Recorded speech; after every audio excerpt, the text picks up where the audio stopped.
চট্টগ্রাম বিশ্ববিদ্যালয়ে সব হল খুলেছে, বরাদ্দ দেয়া হয়েছে আসনও, তবে তা বৈষম্যমূলক অভিযোগে বিক্ষোভ করেছে শিক্ষার্থীরা। সকালে উপাচার্য কার্যালয়ের সামনে বিক্ষোভ করেন তারা। গতকাল অনলাইনে আবাসিক হলগুলোর আসন বরাদ্দের ফলাফল প্রকাশ করে কর্তৃপক্ষ।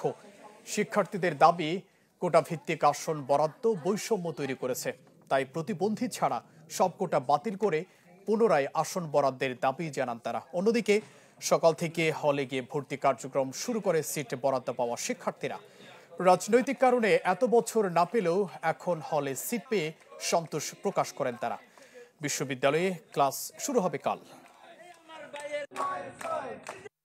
যখন আপনি শুধুমাত্র সিজির বেসিসে সকল ডিপার্টমেন্টকে বাইপাস করে শুধুমাত্র একটি অনুষদের হাই সিজি দেখে আপনি যখন সিট দিচ্ছেন, তখন আমরা দেখেছি যে বিভিন্ন ডিপার্টমেন্ট সিট বেশি পেয়েছেন এবং কিছু কিছু ডিপার্টমেন্ট সিটই পায়নি। এখানেও যদি আমাদের বৈষম্যের শিকার হতে হয়, তাহলে এটা কোনোভাবে মেনে নেওয়া যায় না। আমাদের যে ডিপার্টমেন্টগুলো আছে, প্রত্যেকটা ডিপার্টমেন্টের মধ্যে সমান অনুপাতিক হারে আমাদের সিট বন্টন করার কথা ছিল। অনেকেই এই যে আপনার অ্যালটমেন্ট নিয়ে হয়তো অনেকের খুব আছে, যারা সিট পায়নি, এটা নিয়ে তো সেন্ট্রালি সিদ্ধান্ত, এই ব্যাপারে আমাদের কোনো কমেন্টস নাই।